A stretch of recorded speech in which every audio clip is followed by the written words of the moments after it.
আয়নাঘর শুনতে যতটা সাদামাটা ততটাই রহস্যময়। শেখ হাসিনার আমলে তৈরি হয় এই আয়নাঘর। এখানে রাখা হতো গুম করে রাখা মানুষজনকে। আলো বাতাসহীন একটি কক্ষ, সেখানে সারাক্ষণ ঘর ঘুরিয়ে চলে ফ্যান। তবে কাদের রাখা হতো এই আয়নাঘরে? শেখ হাসিনার আমলে বিরোধী দলের বহু নেতাকর্মী নিখোঁজ হয়ে গিয়েছে। তারা কোথায়, তাদের কোনো হদিশও জানা যায়নি। এমনকি সেনাবাহিনীর লোকজন ওই তালিকায় রয়েছেন।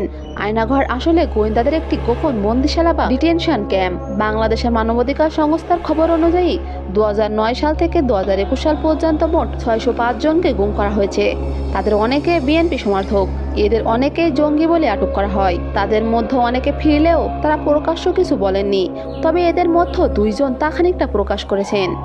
চোখের পানি মুছতে মুছতে মুছতে মুছতে এটা যে পরিমাণ চোখের পানি মুছছি, ওটা যদি সেভ করা যেত একটা বড় দিঘি হইতো। দিঘি বুঝো?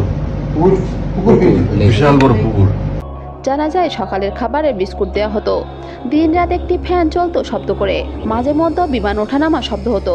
2009 সাল থেকে বিনা কারণে মানুষজনকে গুম করার অভিযোগ উঠত সামরিক গোয়েন্দাদের বিরুদ্ধে। মূলত আওয়ামী লীগ বিরোধীদের তুলে এনেই বিভিন্ন অভিযোগে আটকে রাখা হতো।